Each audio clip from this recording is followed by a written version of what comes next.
In the early hours of June 28, 1880, deep in the Australian bush, a large force of armed police surrounded a small country inn. They believed Australia's most wanted outlaw was inside. They had rifles, they had numbers, they had waited years for this moment. What they did not expect was for a man to walk out of the darkness, calm and upright, bullets striking his body and failing to stop him, because the man stepping toward them was wearing armor. And by sunrise, Ned Kelly would become something more than an outlaw. He would become a legend. The boy. The colony never trusted. Ned Kelly was born in December of 1854 in the British colony of Victoria, Australia. His parents were Irish immigrants, poor, Catholic, and already marked by the colonial system as suspicious. In 19th century Australia, Irish families carried the stain of rebellion. Many were former convicts or the children of convicts, and the police treated them accordingly. Ned's father, John "Red" Kelly, had been transported to Australia from Ireland after being convicted of stealing livestock. After serving his sentence, he tried to live quietly. He farmed. He raised his children. He stayed out of trouble, but the police never stopped watching. When Ned was still a boy, his father was arrested again on a minor charge and sentenced to prison. The punishment broke him. John Kelly died shortly after his release, leaving Ned, just 12 years old, as the eldest male in the family. From that point on, Ned learned an early and brutal lesson. The law did not protect families like his. It punished them. A family marked by the police. As Ned grew older, police attention followed him everywhere. He was arrested repeatedly throughout his teens and early 20s, often on questionable evidence. Sometimes he was convicted, sometimes acquitted. But the pattern was clear. In the eyes of the authorities, Ned Kelly was guilty before he ever opened his mouth. The breaking point came in 1878. A police officer named Alexander Fitzpatrick arrived at the Kelly home while Ned was away. What happened next would change history. Fitzpatrick later claimed that Ned Kelly shot him during a confrontation, but multiple witnesses inside the house said Ned wasn't even there. Despite the conflicting accounts, Ned's mother, Ellen Kelly, was arrested. She was sentenced to 3 years in prison. To Ned, this was unforgivable. The law hadn't just targeted him anymore. It had taken his mother. From that moment on, Ned Kelly stopped believing there was any justice left in the system. Stringy Bark Creek. After Ellen Kelly's arrest, police were dispatched into the bush to track down Ned and his associates. 4 officers set up camp at a place called Stringy Bark Creek. Only one would survive. When the confrontation ended, 3 police officers were dead. For the colonial government, this was no longer a criminal case. It was war. Ned Kelly was officially declared an outlaw. That declaration meant he could be shot on sight. No arrest, no trial, no mercy. A massive bounty was placed on his head. But instead of disappearing into silence, Ned Kelly did something unexpected. He began to explain himself. The letters. While on the run, Ned dictated long letters describing his life, his family's treatment, and the corruption he believed ran through the colonial police. The most famous of these, known as the Geraldary letter, stretched for thousands of words. It was furious, detailed, unfiltered. Ned accused the police of harassment, false arrests, and targeting poor Irish families while protecting wealthy landowners. To the authorities, the letters were dangerous. To many ordinary Australians, they sounded like the truth. Slowly, Ned Kelly stopped being seen as just a criminal. He became a symbol of resistance. The plan. By 1880, Ned Kelly knew the manhunt was tightening, so he decided not to run anymore. Instead, he planned to end the pursuit on his own terms. The Kelly gang devised a bold plan at a small railway town called Glenrowan. They would derail a police train, capture officers, force negotiations, expose the system publicly. To prepare for the inevitable gunfight, Ned made a decision no outlaw had ever made before. He built armor. The armor was handmade from plow mold boards. Heavy iron plates hammered into shape. Each suit weighed over 40 kilograms. It protected the head, chest, and torso. The legs were left exposed. When worn, the armor transformed the men inside into something almost unrecognizable. Not quite human, not quite machine. Ned Kelly didn't believe the armor made him invincible. He believed it would give him one thing the police didn't expect: psychological dominance. The night at Glenrowan. On June 27, 1880, the Kelly gang took control of the Glenrowan Inn. They rounded up townspeople and held them inside. Despite later portrayals, Ned treated the hostages calmly. He fed them, spoke with them, reassured them. This wasn't about harming civilians. It was about confronting the police. But the plan unraveled. One of the hostages was released and managed to warn authorities. Instead of a train rolling into a trap, police surrounded the inn. The shootout. Gunfire erupted in the early morning darkness. Police fired into the building. The Kelly gang returned fire. Bullets tore through walls. Smoke filled the air. And then something impossible happened. Out of the darkness stepped a lone figure. The man who would not fall. At first, police didn't understand what they were seeing. The figure moved slowly, silently. Shots rang out. Many struck his body and failed to stop him. The bullets were glancing off the crude iron plates, covering his chest and head. Panic spread. Some officers believed they were facing something supernatural. This was Ned Kelly, wearing his armor, advancing steadily through the gunfire. It wasn't until police realized his legs were unprotected that the tide turned. Shots struck his legs. Ned collapsed. He had been hit many times, and he was still alive. The end of the gang. Back at the inn, the situation collapsed.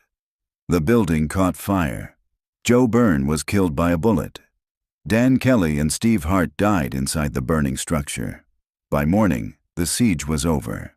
Ned Kelly, wounded but alive, was taken into custody. The man the colony had hunted for years was finally in chains. The trial that followed was swift. There would be no mercy. Public sympathy grew, but it didn't matter. Petitions failed, appeals were denied.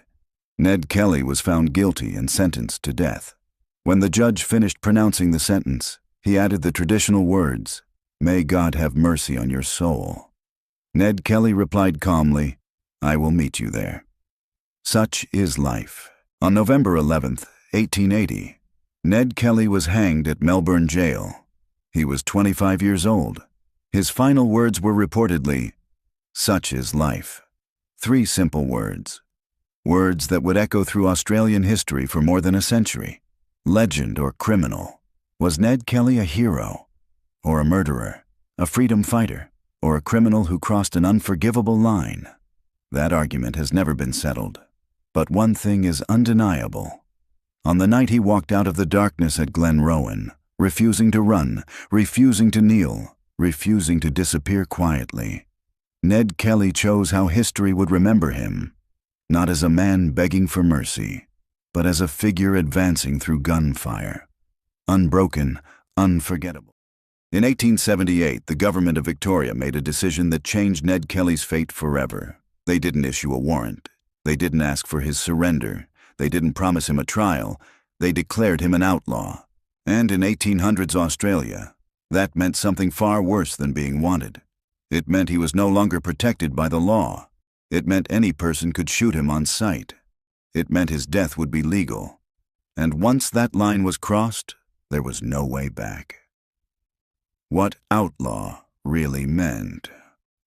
Today, the word outlaw sounds almost romantic. A rebel, a criminal, a fugitive. But in the 19th century, being declared an outlaw was something else entirely.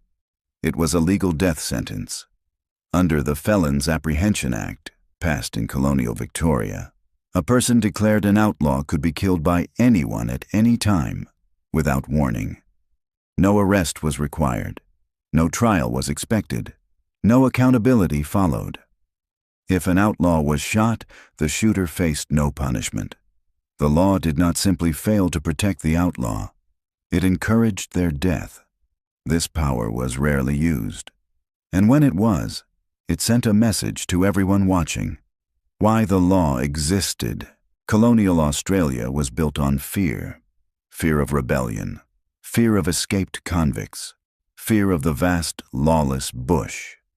Police forces were small, settlements were scattered, communication was slow. The outlaw law existed as a last resort, meant for men considered too dangerous to capture alive. It was designed to crush resistance quickly, and once used, it turned the target into a symbol, a warning. Stringy Bark Creek. The moment that pushed authorities to use this power came in October of 1878. 4 police officers were sent into the bush to capture Ned Kelly and his associates. They camped at a place called Stringy Bark Creek. What followed was chaotic and deadly. When the confrontation ended, 3 police officers were dead. Only 1 survived. For the colonial government, this was no longer about theft or defiance. Police had been killed. Public pressure exploded. The government needed to respond with force. The Declaration. Ned Kelly, along with Dan Kelly, Joe Byrne, and Steve Hart, were officially declared outlaws. Not suspects, not fugitives, outlaws. Posters were printed and distributed across the colony. The message was clear. If you see them, you are permitted to kill them. No questions asked. A massive reward was offered for their capture or death, dead or alive. The manhunt begins. Once the outlaw declaration was issued, the hunt intensified immediately. Police patrols doubled. Bush camps were searched. Homes suspected of sheltering the gang were raided. Anyone connected to the Kelly family was questioned, harassed, threatened. The law didn't just target Ned Kelly. It targeted his entire world. What it did to the public, the government expected fear. What it got was something more complicated. Among the wealthy and the authorities, the declaration was welcomed.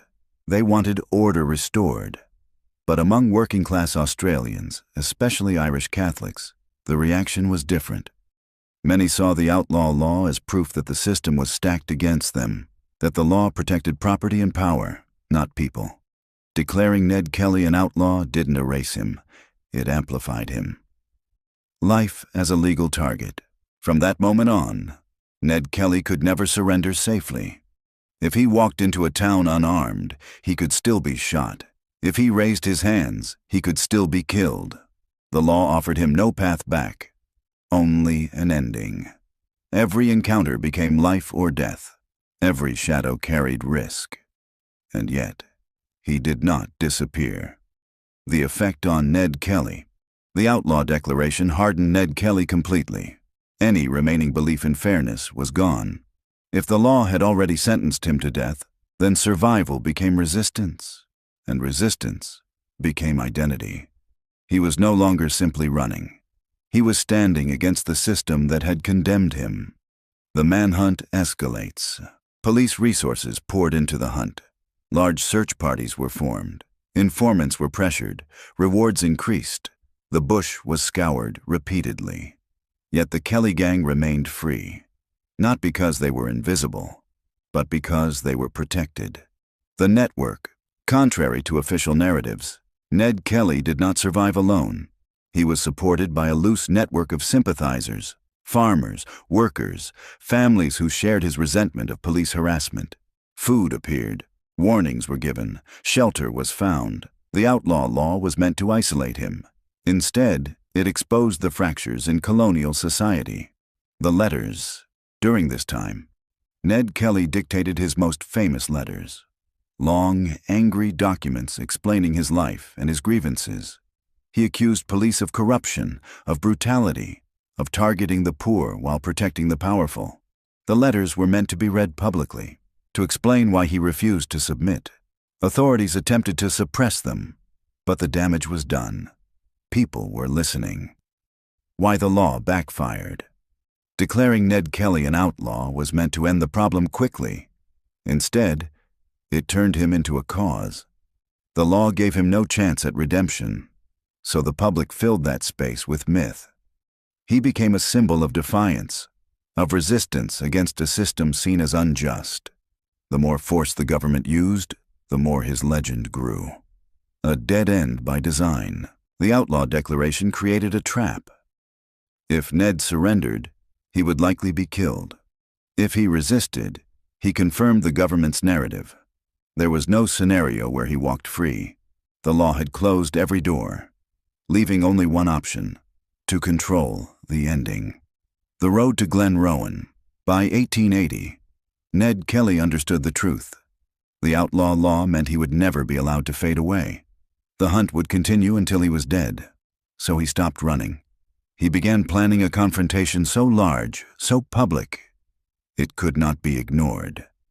A final act that would force the colony to look directly at what it had created. That plan would lead to Glenrowan, and to the moment when legend replaced man forever. Legacy of the outlaw law. The declaration that made Ned Kelly an outlaw did not erase him. It preserved him. It ensured he would be remembered not just as a criminal, but as a challenge to authority. Even today, the outlaw law is remembered less for maintaining order and more for creating one of Australia's most enduring legends. When the law declares a man beyond protection, it expects silence. What it doesn't expect is for that man to speak louder than ever. They declared Ned Kelly an outlaw, and in doing so, they helped create a legend. In October of 1878, 4 police officers rode into the Australian bush with a clear mission. They were to capture Ned Kelly and bring him in alive. They expected resistance. They expected danger. What they did not expect was that by the end of the day, 3 of them would be dead, and that the man they were hunting would never again be treated as someone who could surrender.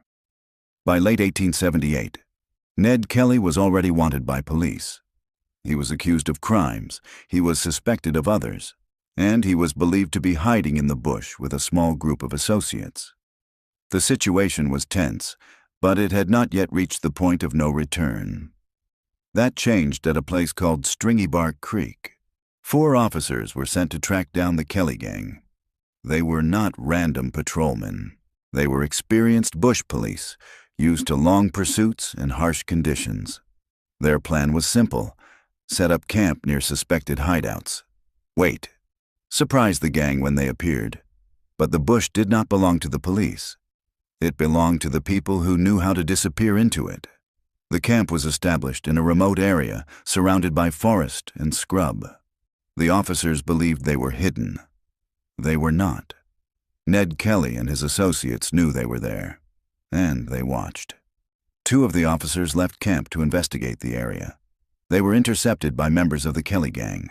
What happened next would later be debated, dissected, and argued over for generations. But the result was not in dispute.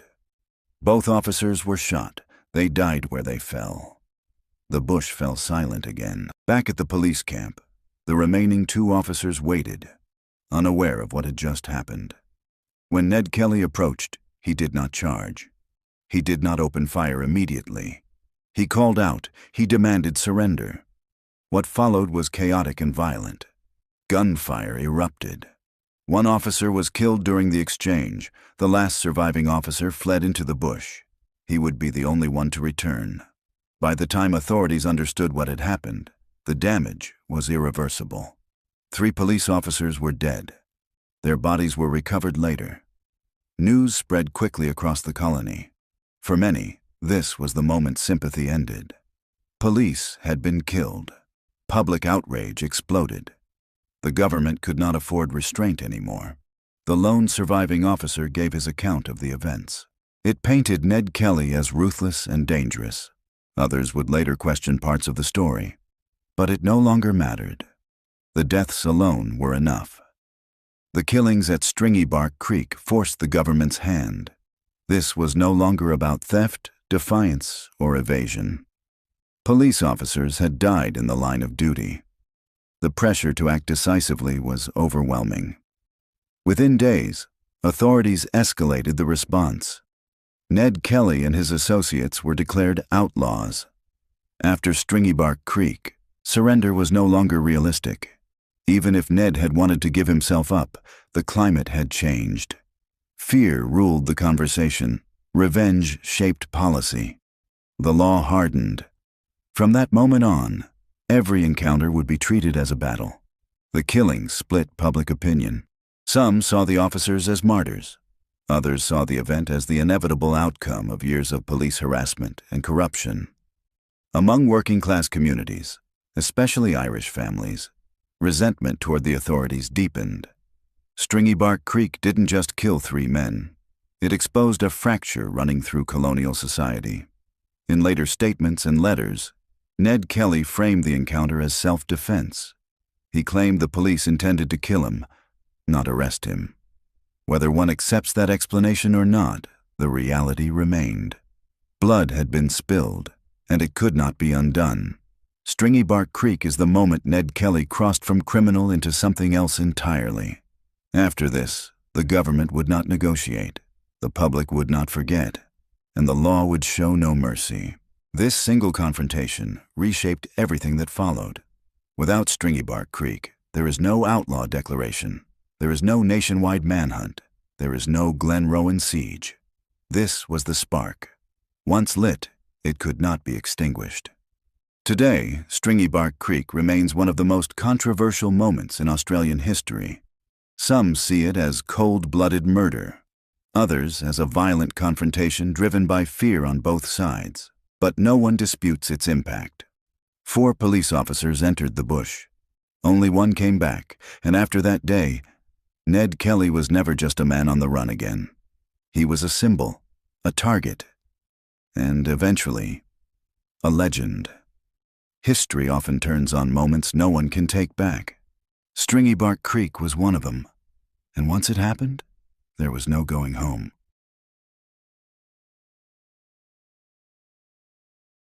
By 1880, Ned Kelly understood something most men never have to face. The law was not coming to arrest him. It was coming to kill him. After Stringy Bark Creek and the Outlaw Declaration, every police encounter meant gunfire. There would be no negotiation, no surrender, no mercy. If he was going to survive what was coming, he would need something no one else had: protection. The idea of armor did not come from fantasy. It came from necessity. Police carried rifles. They had numbers.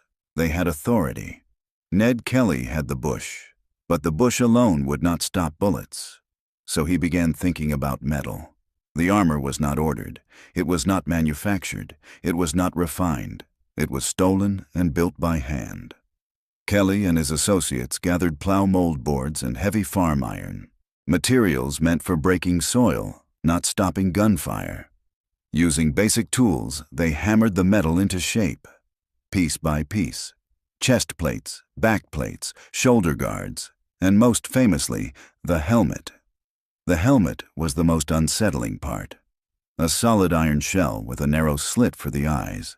No decoration, no insignia, no attempt to look human. When worn, it erased the face completely. Witnesses would later describe seeing a metal figure emerging from smoke and gunfire. Not a man. Something else. The armor was brutally heavy. It weighed more than 40 kilograms. Movement was slow. Breathing was difficult. Running was impossible. This was not armor designed for agility. It was designed for one thing: walking forward. On paper, the armor should not have worked. It restricted movement. It limited vision. It left the legs exposed. A single fall could have been fatal. And yet, when police finally confronted Ned Kelly at Glenrowan, they opened fire immediately. Rifle rounds struck the armor. They failed to penetrate. Metal rang. Shots glanced away. Police later reported disbelief. They were hitting him, and it wasn't stopping him. The armor did exactly what it was meant to do. It protected the chest and head, but it was not invincible. The arms remained vulnerable. The legs were completely exposed. Exhaustion took its toll. Kelly was eventually brought down by repeated gunshots to his legs. The armor did not fail. The human body did. The armor's greatest power was not physical. It was psychological. Police expected a man to run. Instead, a metal figure advanced through rifle fire. Reports described confusion, fear, panic. For a moment, The rules of reality seemed to break. The armor changed everything. It transformed Ned Kelly from an outlaw into something mythic. People didn't just remember what he did. They remembered how it looked. A lone figure, metal-clad, walking toward gunfire. That image would outlive the man himself. After Kelly was captured, the armor was examined. It was real. It was heavy. And it bore clear marks of bullets that had failed to stop him. Pieces of it would later be preserved, displayed, and studied. Not as costume, as evidence. Over time, the story grew. Some exaggerated the armor's power. Others dismissed it as crude and ineffective. The truth sits between. The armor worked, just long enough. The armor was more than protection. It was defiance. If the law had decided Kelly would die, then he would meet that decision on his own terms, not running, not hiding, but standing. Today, Ned Kelly's armor remains one of the most recognizable images in Australian history. Not because it was perfect, but because it was built by a man who understood exactly what he was facing. Gunfire, authority, and the certainty of an ending. Ned Kelly did not build armor because he thought he would win. He built it because he refused to disappear quietly. And for a moment, against rifles, law, and fate itself, it worked.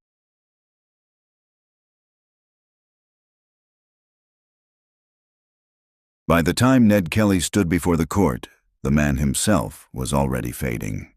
In his place stood a symbol. The trial of Edward Kelly was never just about murder. It was about order, authority, and a colony struggling to decide who it belonged to. Kelly was charged with the killing of Constable Thomas Lonigan at Stringybark Creek. Under colonial law, the charge carried only one possible outcome: death.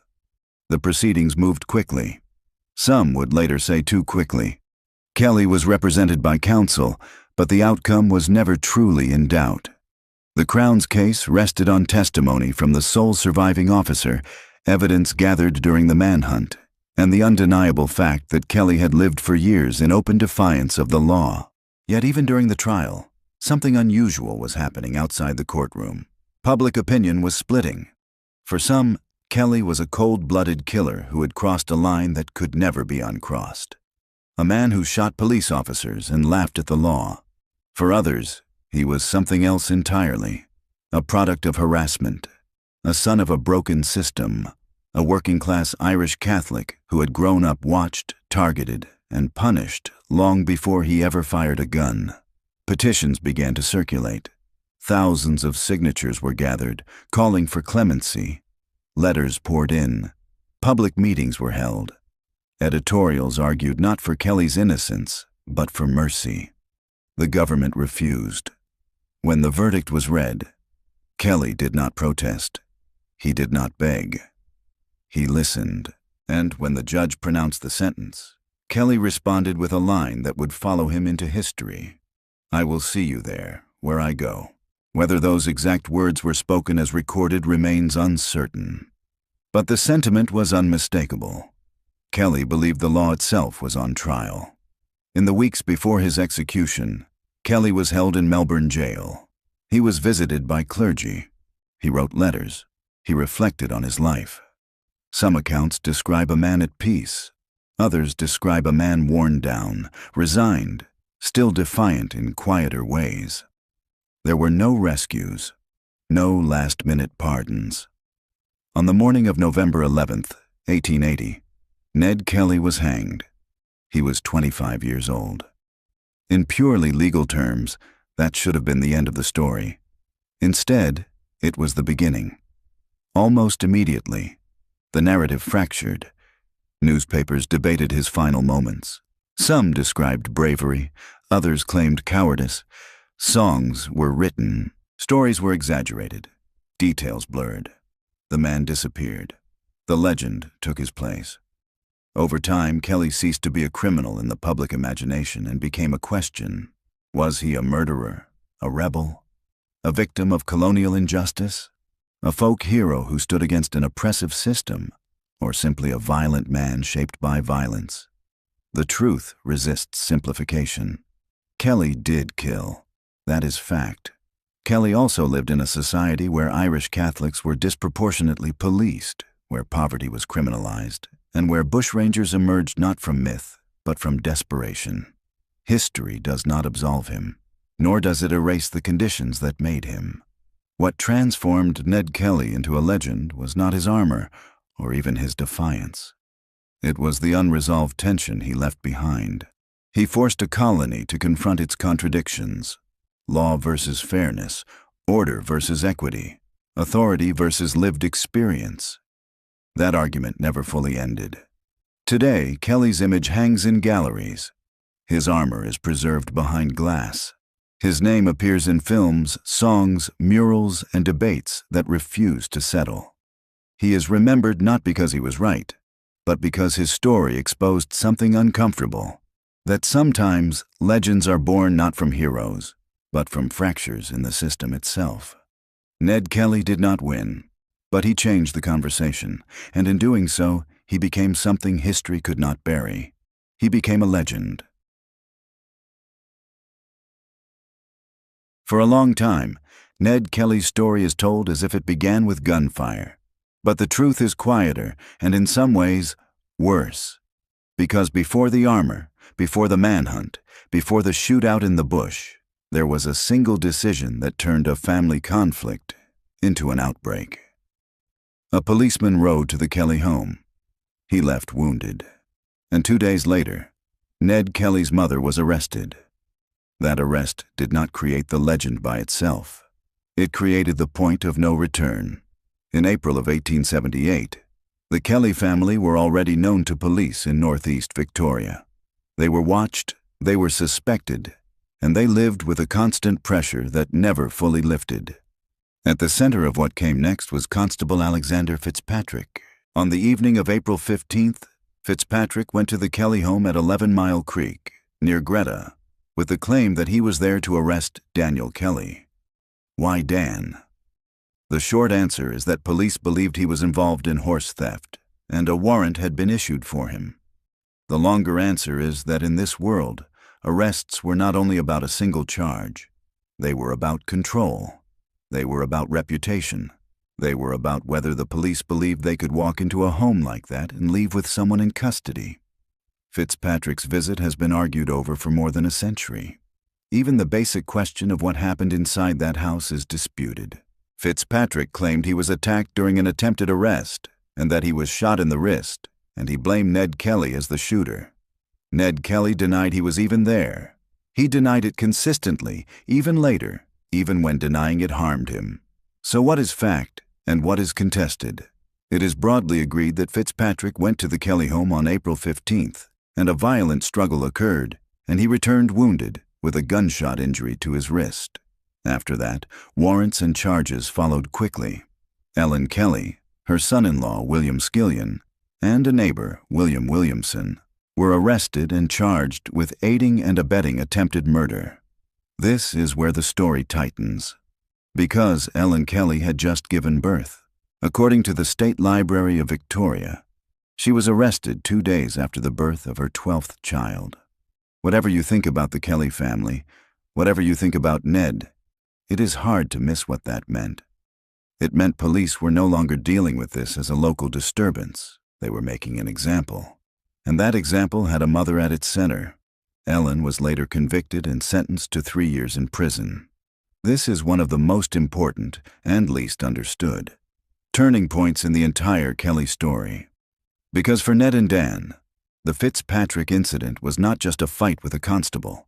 It was the moment the state came into the family home and then took their mother. From there, the logic of escalation takes over. Dan Kelly went into hiding. Ned Kelly also vanished into the bush. The official line was that they were fugitives avoiding justice. Their own view was different. In their eyes, the system had already decided what they were, and it would not stop until it had them. Here is where the facts stay clear and the meaning becomes the battleground. Within months, the situation exploded. In October 1878 at Stringy Bark Creek, police went out to find the Kellys. Only one man came back alive. The others were dead. But if you want to understand how a bushranger becomes a legend, You cannot start at Stringy Bark Creek. You start earlier. You start with a home. You start with a mother. And you start with the part of history that will not give you a clean answer. Because even historians and even official sources are careful about what they claim happened that night. Some accounts say Fitzpatrick was justified, others suggest he handled it recklessly. Some report rumors about Fitzpatrick and Kate Kelly, but rumors are not proof, and they cannot be treated as fact. And the central claim, who fired the shot, remains unconfirmed in a way that satisfies everyone. One major biographical source, the Australian Dictionary of Biography, is direct about the uncertainty. Ned denied being present. Others later claimed he confessed, and the true facts were never satisfactorily established. That sentence matters, because it captures what the Kelly story becomes, a battle between records and reputation, between what the system said happened and what the accused insisted was true, between law and legitimacy. From the outside, the law looks like order. From inside the Kelly home, it may have felt like pursuit. And this is why the arrest of Ellen Kelly hit like a hammer. If the goal was to bring Dan in, they failed. If the goal was to bring Ned in, they failed. But they did manage to put his mother in Melbourne jail and to stamp the family with a final mark of disgrace. That is not a detail. That is motive. Not motive in the simple sense. Not a movie version where everything turns on one moment. Motive in the human sense. The sense that a line has been crossed, and the people crossing it are protected by their own authority. In later years, Kelly would write fiercely about police conduct and injustice, painting them as corrupt, abusive, and politically shielded. You do not have to accept his self-portrait to understand why those words took root. By the time the public met Ned Kelly in headlines, they met him as a myth. Armored, surrounded, unkillable. But for the people who lived it, the turning point was not the armor. It was the arrest. It was the feeling that the system could enter your life, decide your guilt, and then punish your family while calling it justice. After April 1878, the Kellys were no longer just suspects. They were at war with the police force of Victoria, and the colony was about to learn what happens when a dispute becomes a symbol. This is why this moment matters. Because if you want to understand the legend, you have to see what created the pressure. Not the spectacle, the mechanism. The part where a policeman rides up, a struggle happens, the story fractures into competing truths, and the state responds by taking a mother from her home. After that, there is no return to normal. Only the next step.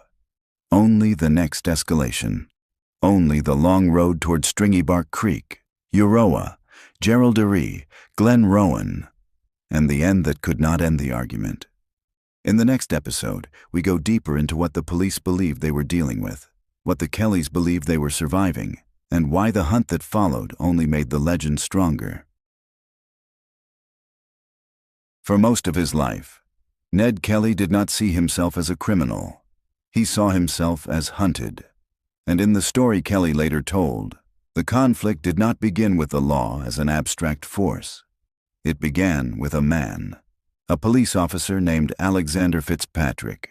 Fitzpatrick was young, ambitious, and stationed in northeast Victoria at a time when police authority in rural districts depended as much on reputation as law. This was a region already strained by class tension, land disputes, and long-standing suspicion between police and Irish Catholic families. The Kellys were one of those families. Fitzpatrick's role in the Kelly story begins on April 15, 1878, when he rode to the Kelly homestead at 11 Mile Creek. Officially, he claimed he was there to arrest Dan Kelly. What happened next is one of the most contested moments in Australian colonial history. Fitzpatrick later claimed he was attacked, disarmed, and shot in the wrist during an attempted arrest, and that Ned Kelly was responsible. Ned Kelly denied this. He denied being present at the house at all. And this denial matters because unlike many later claims Kelly made, he never changed this one, even when maintaining it worked against him. What is not disputed is that Fitzpatrick left the property wounded, and that his account was accepted by authorities with remarkable speed. Within days, arrests followed. Ellen Kelly was charged. So were others present, and the police response escalated far beyond what the incident itself could conclusively prove. This is where Fitzpatrick's role becomes critical, because questions about his conduct did not emerge later through rumor alone. They emerged through formal inquiry. In 1881, a royal commission was established to examine police conduct in the Kelly case. Fitzpatrick testified. So did others, and what emerged was deeply uncomfortable. The commission found that Fitzpatrick was an unreliable witness. His testimony contained contradictions. His claims were challenged. His conduct that night was questioned. Most damagingly, the commission concluded that Fitzpatrick had acted improperly and that his version of events could not be accepted as fully truthful. By that time, it was too late.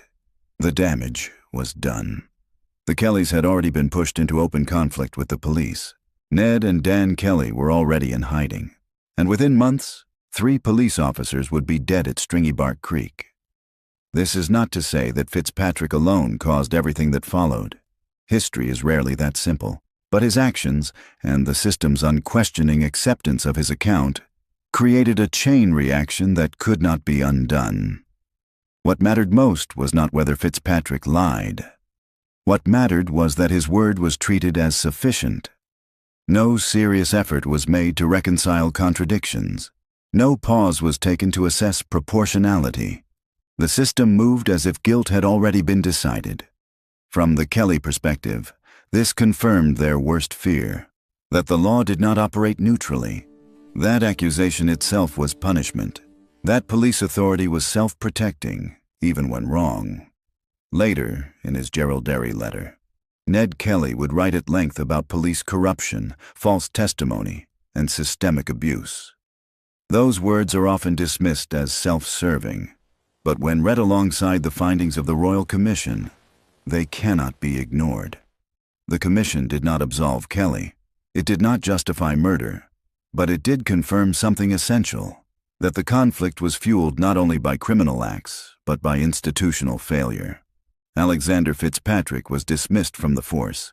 His career ended in disgrace, but the war he helped ignite did not end with him. By the time the public learned of the Commission's findings, Ned Kelly was already dead. The legend was already formed, and the argument had already split the country. This is the danger of authority when it refuses scrutiny, not because it creates villains, but because it creates inevitability. After Fitzpatrick, there was no path back to trust, only escalation, only pursuit, only a story that could no longer be contained by facts alone.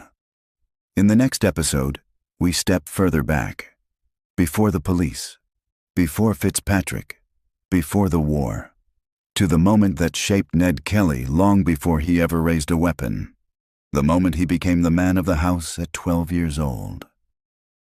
When you picture Ned Kelly, what do you see?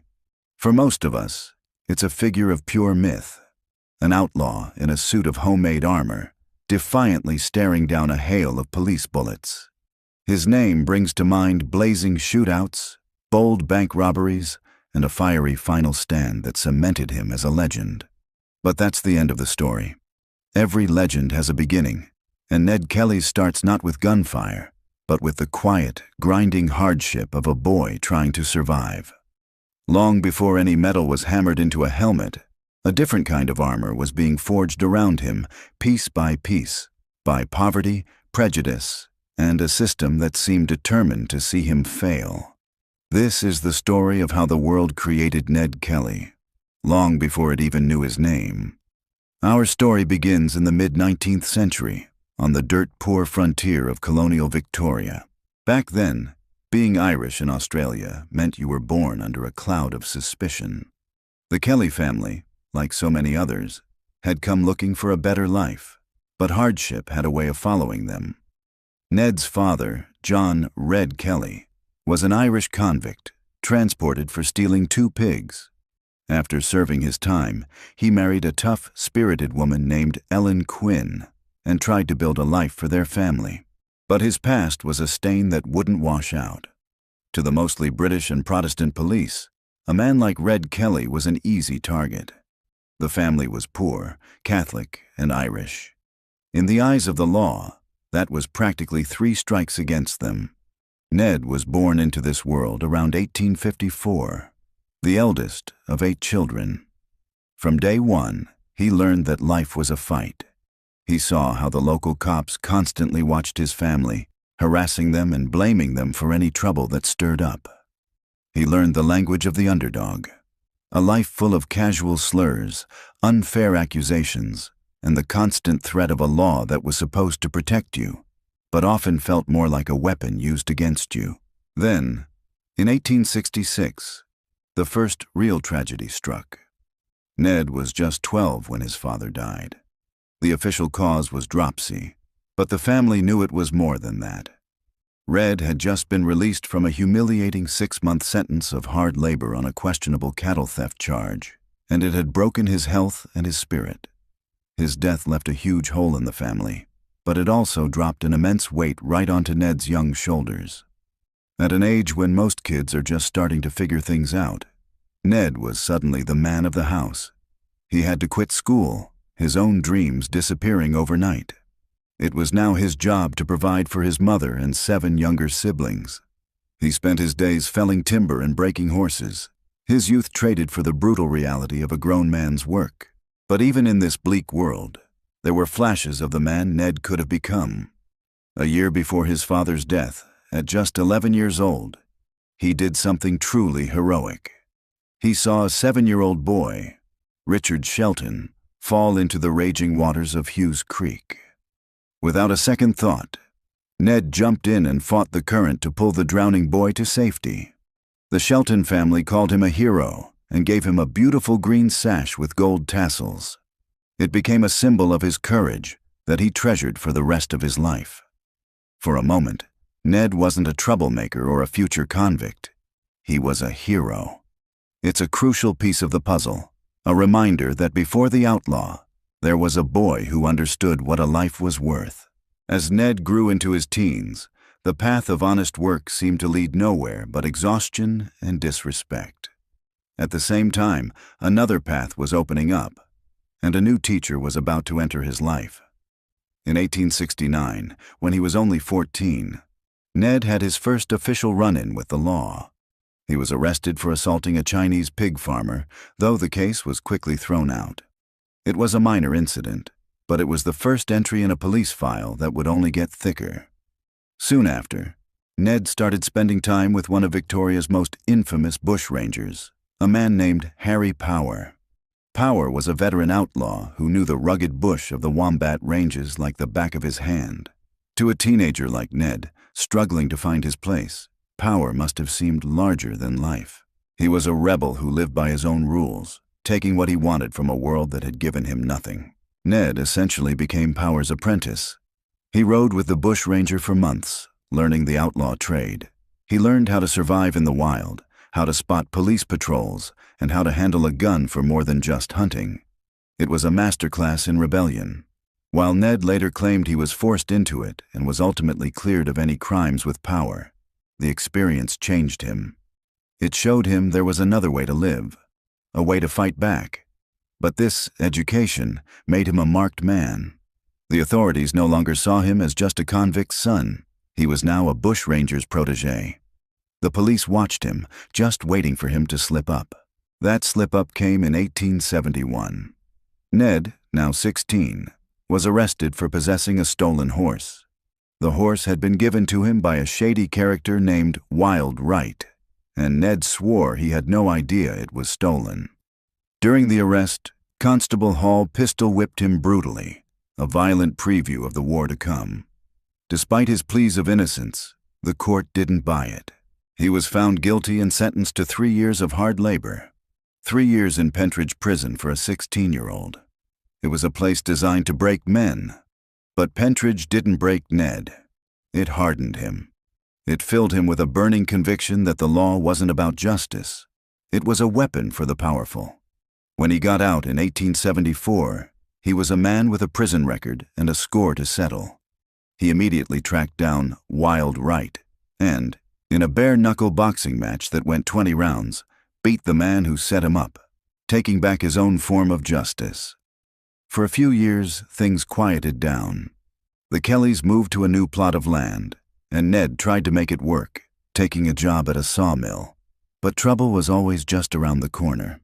The family was constantly accused of stealing livestock, a common way for the powerful to harass poor farmers. The police were a constant, menacing presence.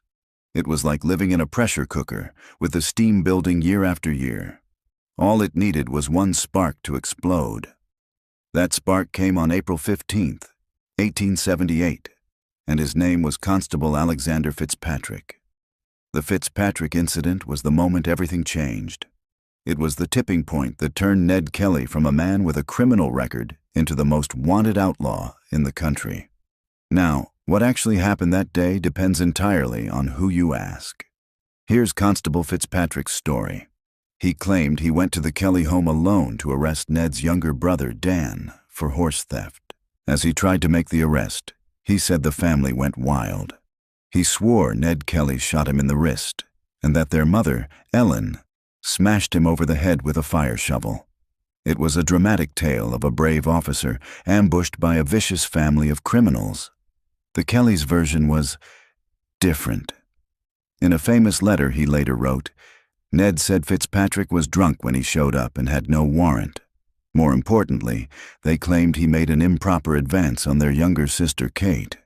They said that's what started the fight. A scuffle broke out. Fitzpatrick's wrist got hurt, but they insisted no gun was ever fired and their mother never touched him. And Ned swore he wasn't even there when it all started. So, what's the truth? Was Fitzpatrick a hero cop or a corrupt one who lied to cover his tracks? Was Ned a budding cop killer or a brother defending his family's honor? The real story is buried under more than a century of bias and speculation. But back in 1878, only one version mattered, the one told by the police. They took Fitzpatrick at his word. Warrants were issued for Ned and Dan Kelly. When the police couldn't find them, they arrested the next best thing, their mother. Ellen Kelly was put on trial for attempted murder. Despite shaky evidence, she was found guilty and sentenced to 3 years of hard labor. For Ned, hiding out in the bush with Dan, this was the ultimate betrayal. His mother, the fierce center of his world, was in prison because of what he saw as the lies of a drunken cop. To him, it was final proof that there was no justice in the courts. The system wasn't just broken, it was rotten. A reward of £100 was posted for their capture. They were no longer just suspects, they were outlaws. They were out of options. They knew they'd never get a fair trial if they turned themselves in. They couldn't go home. Their only choice was to disappear into the rugged Wombat Ranges, the same wilderness Ned had learned from Harry Power. There they met up with 2 friends, Joe Byrne, a smart, loyal schoolmate, and Steve Hart, a gifted and daring young horseman. Together, the 4 of them, Ned, Dan, Joe, and Steve, became the Kelly Gang. They were a unit now, bound by friendship and a burning sense of injustice. To the authorities, they were criminals, but to the poor farmers and Irish sympathizers who had their own problems with the police, they were becoming something else entirely. Folk heroes.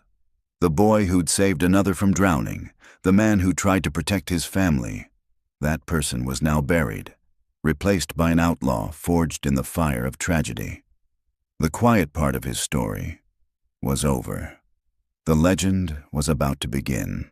The story of the Kelly Gang's public war against the colony is a saga of its own, full of legendary bank robberies and, of course, that iconic suit of armor. We'll get into all of that in a future video, so if you want to understand the whole story, make sure you subscribe. We're curious to know what you think. Based on his early life, do you see Ned Kelly as a natural-born criminal or a man who was pushed into a corner? Let us know in the comments. Before the armor, before the siege at Glenrowan, before Ned Kelly became a global symbol of rebellion, there was a boy. A boy who loved his mother, who felt the sting of poverty, and who learned the hard way that the world isn't always fair. The relentless pressure of his youth, his father's death, the police harassment, the brutal prison sentence, and finally, his mother's imprisonment. All worked together to forge him into something new. The world may remember the outlaw in the Iron Mask, but the legend was truly born in those quiet, desperate years. He was a product of his time, a tragedy created by a society that, in trying to crush him, ended up creating the very rebel it came to fear. In the next episode, we move from childhood into escalation, from pressure into open confrontation, and to the moment the colony declared Ned Kelly an outlaw, to be captured or killed on sight. For the first time in his life, Ned Kelly was not simply accused, he was declared an outlaw, declared beyond protection, declared a man who could be captured or killed without warning. And once that happened, the hunt did not slow. It widened. In November of 1878, weeks after the deaths at Stringybark Creek, the Victorian government passed the Felons Apprehension Act. Under its provisions, members of the Kelly gang were formally proclaimed outlaws. This was not dramatic language. It was legal reality. If they did not surrender within a fixed period, they could be shot on sight by anyone assisting in their capture. The law did not call for trial. It called for results. Rewards were announced. Substantial sums were offered. Police numbers across northeast Victoria expanded. Trackers were recruited. Entire districts were placed under watch. The manhunt became policy, and policy became pressure. To understand what followed, you have to understand the land. Northeast Victoria was not open country. It was dense bushland, broken ridges, winding creeks, and scrub thick enough to swallow a rider whole. For those raised there, it was familiar. For outsiders, it was unforgiving. The Kelly gang did not flee the colony. They remained inside it. They relied on terrain, on silence, on sympathizers, and on the simple truth that fear moves in both directions. Police feared ambush. Settlers feared retaliation. Informants feared being discovered. Rumor spread faster than horses. Sightings were reported constantly. False leads consumed days. Officers rode long distances, only to find empty camps. The more visible the hunt became, the less visible its targets appeared. The government expected swift capture. Instead, the opposite happened. In December of 1878, the gang struck at Euroa. They entered town openly. They held up the National Bank. They cut telegraph lines, then they vanished again into the bush. This was more than robbery. It was message. They were not fleeing blindly. They were choosing their moments. In February of 1879, they struck again, this time at Geraldary. They locked police in their own cells. They controlled the town, outlawed men, declared killable, moving in daylight and dictating terms. The hunt intensified.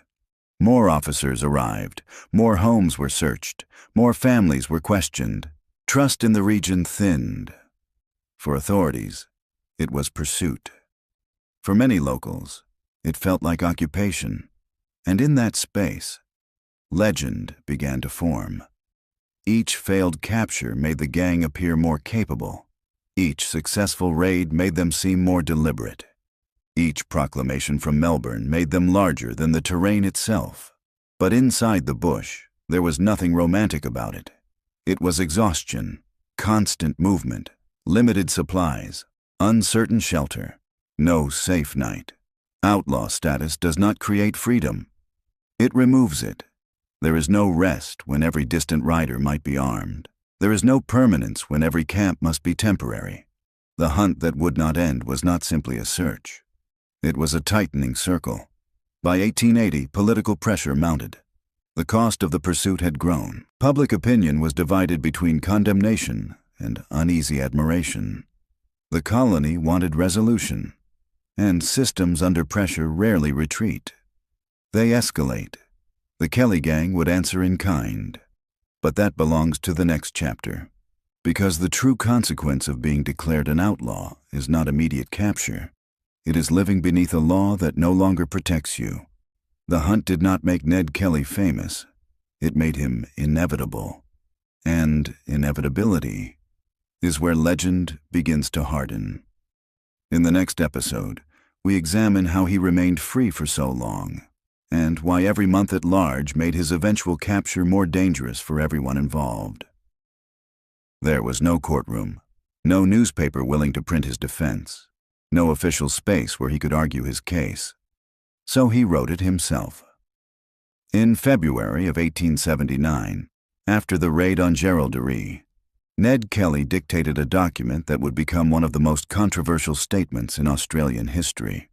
It was not brief, it was not restrained, and it was never meant to disappear quietly.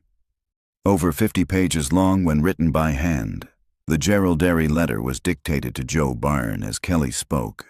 It was not a confession, it was an indictment. Kelly did not begin with robbery, he began with childhood. He wrote about his father, John "Red" Kelly, transported from Ireland for stealing pigs, a crime he claimed was exaggerated and used to justify harsh punishment.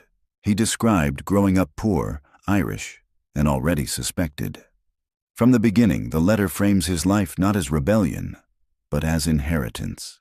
An inheritance of scrutiny, of poverty, of distrust. To understand why the letter resonated at all, you have to understand the colony Kelly was writing into. Northeast Victoria was heavily Irish. Many families were small selectors struggling on marginal land, working farms that barely sustained them.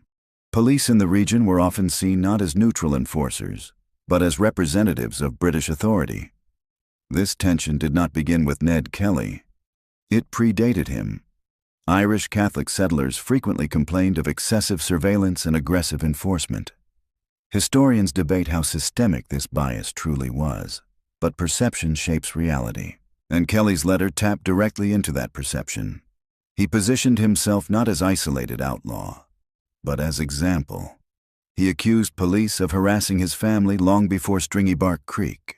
He accused Constable Fitzpatrick of dishonesty in the events that led to his mother's imprisonment. He described officers as men who trample on the poor and the innocent. Some of these claims reflect documented tensions. Some are unverifiable. Some are clearly exaggerated. And that is part of what makes the letter powerful. It is not clean history. It is grievance shaped into narrative.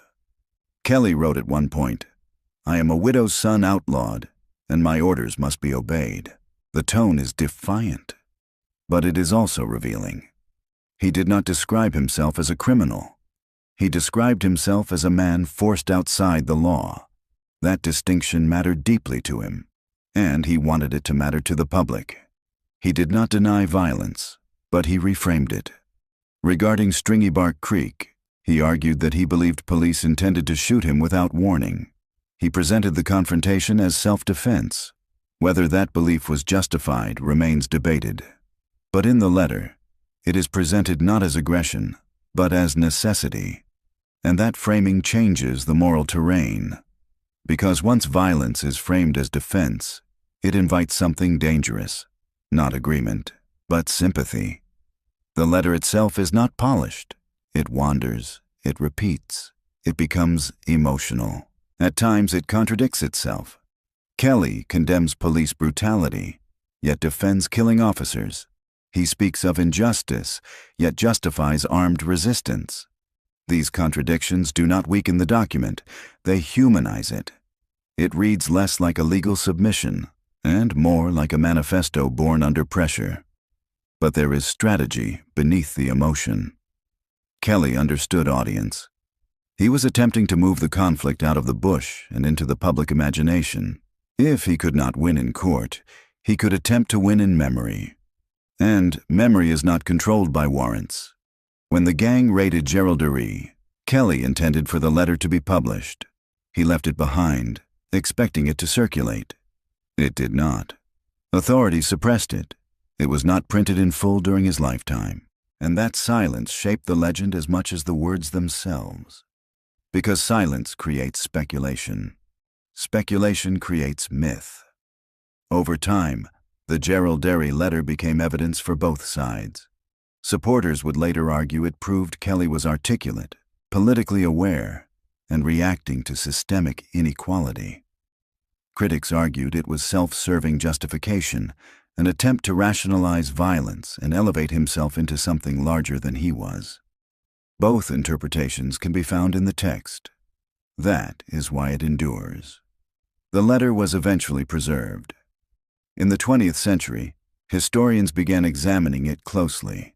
Some were surprised by its coherence, others by its intensity, but nearly all agreed on one point. Kelly was not simply venting, he was constructing memory, and that may have been his most enduring act. Because once the letter existed, the story no longer belonged solely to police reports. It belonged to competing narratives. The government had declared him an outlaw. Now he declared the government unjust. Two declarations, two claims to legitimacy, and a colony forced to weigh them. The letter did not end the hunt. It hardened it. Because once a man begins speaking in ideological terms, the state cannot allow that narrative to gain traction. He becomes more than a fugitive. He becomes an argument, and arguments are harder to silence than men. The order had declared him beyond protection. The letter declared him justified. Between those two declarations, legend was born. In the next episode, we move toward the final collision, not just between men, but between narratives. Because when belief hardens on both sides, resolution no longer looks like justice. It looks like inevitability. By June 1880, Ned Kelly and his gang had been on the run for 2 years. They were legends, but they were also exhausted, paranoid, and nearly out of options. The police dragnet was tightening, and the Australian bush, once their sanctuary, was closing in. There was no hiding left. Cornered and desperate, Ned Kelly decided to stop running. He was going to force a final, bloody confrontation and end the chase for good. The stage for this final act was a small railway town named Glenrowan. The gang's target was a train packed with police, headed for a fiery wreck in a remote gully. It was an audacious, intricate plan, born of pure desperation. But this grand design wouldn't be their salvation. It would become their tomb, leading to a legendary siege that would cement Ned Kelly's name in history forever. So, how did a meticulously laid trap for the police become the final resting place for the Kelly gang? And what drove a man to make his last stand in a suit of iron? The catalyst for the final confrontation was betrayal. A childhood friend of the gang, Aaron Sherritt, had become a police informant. For Ned Kelly, this was the last straw. It proved there could be no peace, no surrender. On the night of June 26, 1880, Joe Byrne and Dan Kelly rode to Sherritt's hut and murdered him in cold blood. This brutal act was the bait. Ned knew it would force the police to send a special train from Melbourne, packed with officers and trackers. The next evening, June 27th, the gang rode into the small railway town of Glenrowan. It was the perfect choke point. They forced railway workers to tear up the tracks at a sharp bend outside town, creating a death trap for the train. To keep anyone from sounding the alarm, they rounded up the entire town, over 60 men, women, and children, and held them hostage inside the Glenrowan Inn. There, as the hours ticked by, the gang drank with their captives, held dances, and waited for the train that would seal their fate. But the plan had a fatal flaw: people. Among the hostages was a schoolteacher named Thomas Curnow. Throughout the night, Curnow played his part, pretending to be a sympathizer, earning Ned's trust. Believing him, Ned eventually let Curnow go home. It was a critical mistake. Instead of going home, Curnow ran for the railway line, with a candle and a red scarf. As the police train charged through the darkness in the early hours of June 28th, he flagged it down, warned them of the ambush. The trap had failed. Around 3 a.m., police surrounded the Glenrowan Inn. The gang, realizing their plan was in ruins, prepared to fight. This was the moment they'd been preparing for. The four men donned their iconic suits of armor, each weighing about 44 kilograms, forged from the thick iron of plow mold boards. They were heavy, they were clumsy, and they left their arms and legs exposed, but they could stop bullets. As the first police shots rang out, the siege began.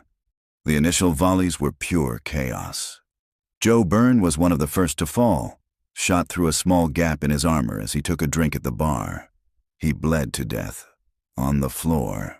In the crossfire, 2 hostages were also tragically killed, including the innkeeper's young son. As dawn broke, a figure emerged from the morning mist, an apparition that terrified the police. It was Ned Kelly, stalking toward their lines in his iron helmet and armor, like something not of this world. Bullets sparked and ricocheted off his chest, but he just kept coming, firing his revolver. The police, stunned, finally realized his legs were unprotected. A volley of shots shattered his legs and brought the Iron Man down. Ned Kelly was captured alive. Inside the inn, Dan Kelly and Steve Hart fought on, a hopeless, desperate last stand. As the day wore on, the police set the building on fire to flush them out. When the flames died down, the charred remains of Dan and Steve were found inside. It's believed they took their own lives, rather than be captured. The 12-hour siege was over. The Kelly gang was finished. The rebellion ended. But the image of that armored figure walking through gunfire did not. That image would outlive the siege, outlive the trial, outlive the execution. Because Glenrowan did something the letter could not. It turned argument into spectacle, and spectacle into legend. Next, we move to the final act, the trial. That, many argue, was decided before it began. By November of 1880, it was already over. The armor had been torn apart by police fire. The gang was gone. And the man who had walked through gunfire at Glenrowan now sat in a narrow stone cell inside Old Melbourne Jail. Ned Kelly was 25 years old. The trial had been swift. The sentence had been clear. Death by hanging. Outside the prison walls, the colony was dividing itself in two. For some, Kelly was a murderer, a man who had ambushed police officers, terrorized the countryside, and deserved everything coming to him. But for others, he had become something more dangerous than a criminal. He had become a symbol, a man who had stood up against a system that many Irish settlers believed was designed to grind them down. Petitions spread across Victoria. Thousands of signatures. Ordinary people demanding the government spare his life. More than 30,000 names on paper that would ultimately change nothing. Because the colonial government wasn't afraid of Kelly's crimes anymore. They were afraid of his legend. Grant him mercy, and the outlaw lives forever in the public imagination. Untouchable. Immortal. They couldn't allow that. And so the date remained fixed. November 11th, 1880. Inside the prison. The final days passed. Visitors came and went. Priests, officials, men who wanted to witness history and would later argue about what they saw. Some accounts say Kelly was calm. Others describe anger, frustration, a man raging against the walls closing in. The truth is harder to reach than most people admit. Prison records from that era are thin. And memory, especially memory attached to a legend, has a way of reshaping itself into something more dramatic than the original moment ever was. What we know for certain is this. Kelly understood exactly what was coming. The morning of the execution arrived before dawn. The gallows had been prepared inside the prison walls. Witnesses gathered. Officials confirmed the identity of the condemned. The rope was tested. The trapdoor inspected. Kelly was brought from his cell. What happened next has been argued over for more than a century. Some witnesses described him as composed. Others remembered defiance, a hard look, a set jaw. But when the moment finally came, 3 words entered the historical record. 3 words that may, or may not, have actually been spoken. Such is life. Short, quiet, almost philosophical. For a man standing at the edge of everything. Whether Kelly truly said them, no one can say with certainty. Some historians believe the account is accurate. Others suspect the phrase was added later, smoothed into shape by people who wanted the ending to feel inevitable. But here is the thing about legends. Uncertainty doesn't weaken them. It feeds them. Because a phrase that feels true outlasts any fact that contradicts it. The trapdoor opened.